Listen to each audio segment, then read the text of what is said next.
that, and very inspiring. Loved all of it, and I'm hungry now.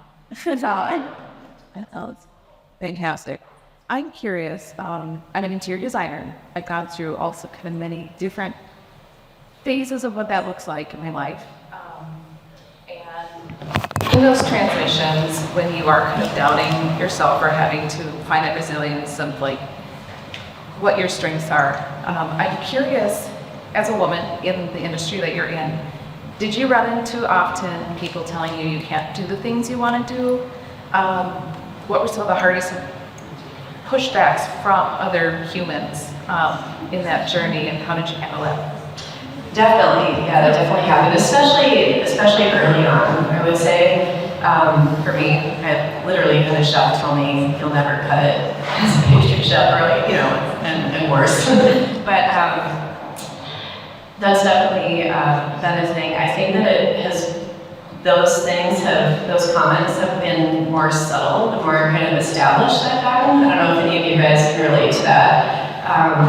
But for me, I have always tried to have a close circle of people, not yes men, women, but people who know me well and can shoot me straight. So then I can ask them, look, I'm late, am I off my rocker here?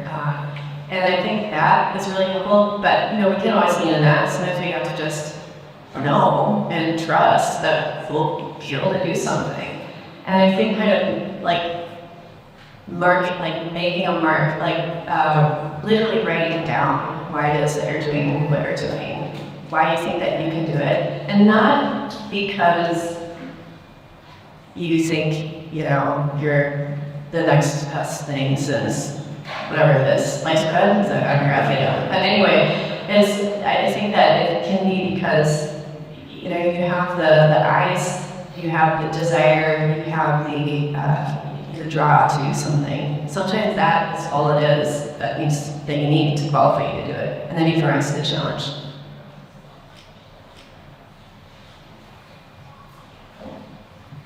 Hi, I'm CJ. Appreciate you coming out and talking with us today.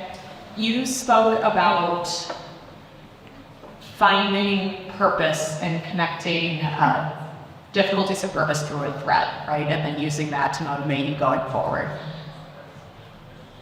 What is your process of synthesizing things or finding that thread? Because when you're in the middle of it, it can be really hard. Yeah. And so what does that look like for you while you're in the middle of something? And then also, what does that look like for you when you are through things, so then looking back and trying to find out where this is at? Great question. Yeah, well, and I think the answer is, it's always easiest to see it when you're through things. And then once you kind of establish that pattern in your life where you are able to take the time to actually look back and speak it, acknowledge it, say, I see now, then it helps in the future for you to recognize that thread more quickly, I think. If you've seen that significance once before, then you are more quick to appreciate it in the future, is what I'm trying to say. But sometimes when you're in the middle of it, you just have to trust that there will be significance.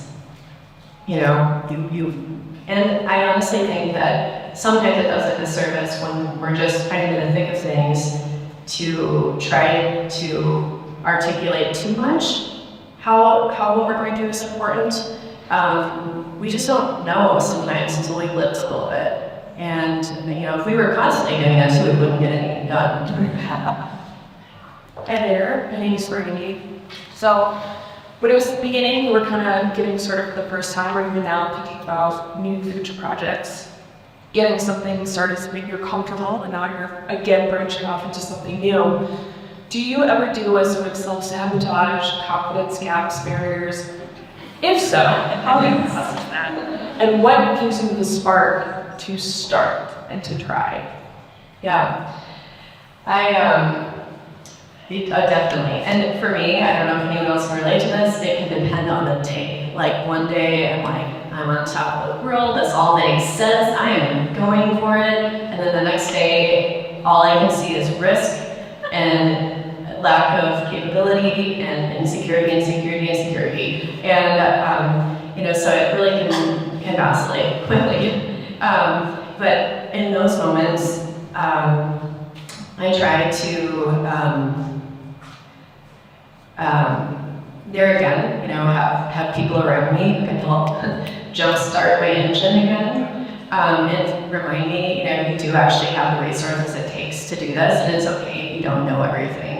It's, you've learned before, you can learn again, and I think that's a huge part of the process.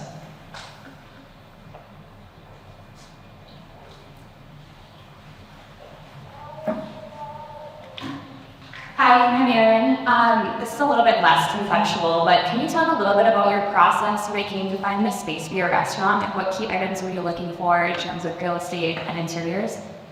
Yeah, at that point I was looking for, I was looking all over the place and looking for something that wouldn't be too expensive, for one, or too big. I didn't want to kind of strap myself in that way and just kind of be playing this never-ending game of chase to pay for things, and I wanted to actually just focus on doing what I wanted to do and not the other things.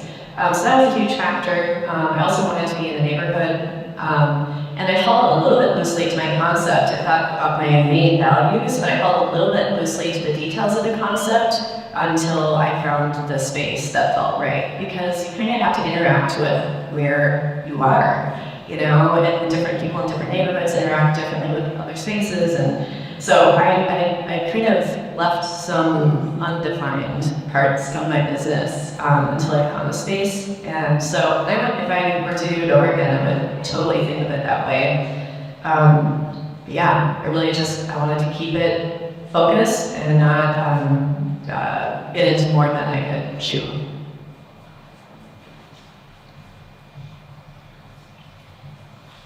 Did it say it?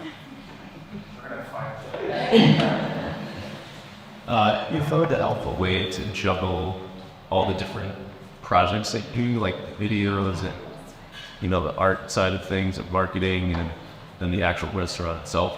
Yeah, that's a great question, and that has been the never-ending process. And kind of the theme of my past year, actually. So I'm really glad you asked that. Organization of time is not my strong suit, so it's very mind over matter for me.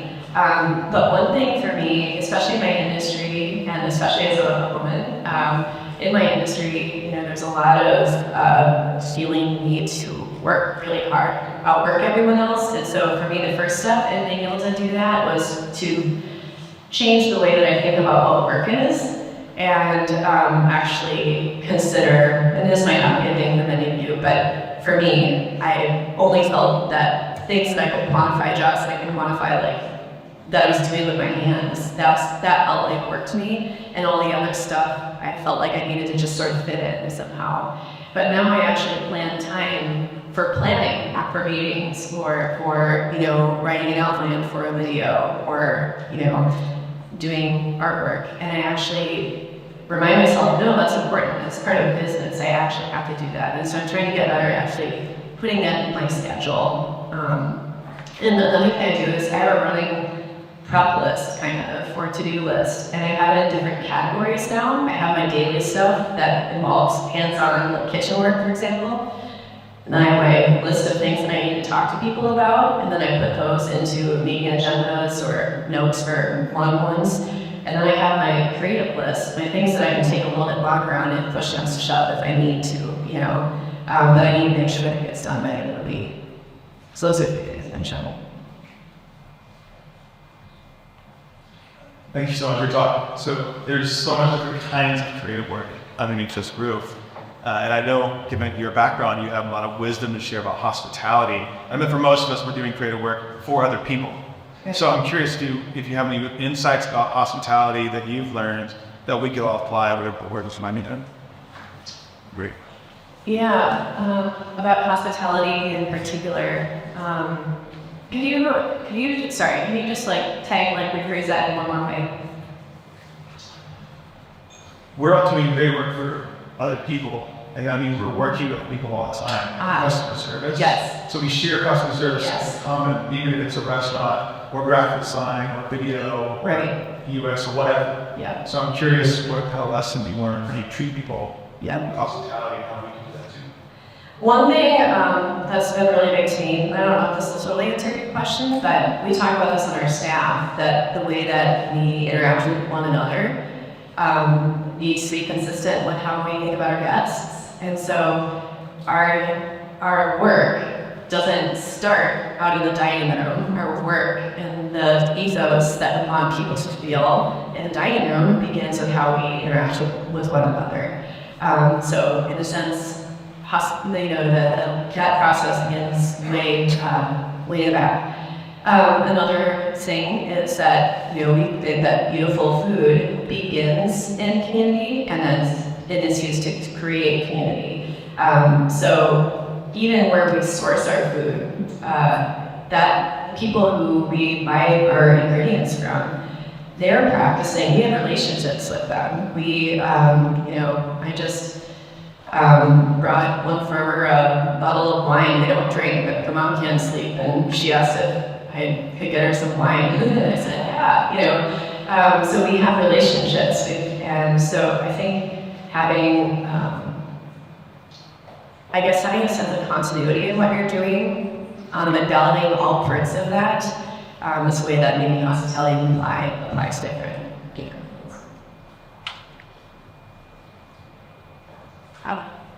Thank you for creating. Thank you for creating and nurturing beautiful restaurants during the meal. It's just a lovely dining experience. I've loved all of these questions, and I wanted to bring them back to the food. I don't know that it gets any better than like delicious, perfectly cooked chicken, carrots and radishes, and apple pie. But you sharing your early aughts dessert. Is there anything on your mind right now, whether it be a crop or a food or even a flavor, whether it's trendy or just something that's on your mind? Where is your mind at when you go to the actual creation of your recipes and your food right now? Yeah, two things. One, just something that I've been thinking about a lot is how we grow grains and legumes here really well in Minnesota. I've been kind of playing around with a lot of grains and legume dishes, like beans and beets, for example. It makes complete protein. I think that's really cool. In a day where we talk about plant-based things more and more. I mean, I love meat, but I just think the way that we look at our portions, the way we use meat, and the way that we lean into other proteins is that's a whole conversation. I won't get too far into that, but I really get nerdy about these questions, by the way. So I've been thinking a lot about that. One thing, I don't know that we didn't exactly ask this, but I've been thinking in a way that I interact with food or thinking about dishes. This past year, I loved kind of not getting, we cook seasonally, but I've just been feeling the freedom this year more than ever before. If I don't get around to making a dish on zucchini this year, that's okay. I can do it next year. Or if I don't forage all the gooseberries because some darn bug has been eating them all, they have this year, that's okay. There's always next year. And so that's been really kind of a cool moment in my creative process around food this year.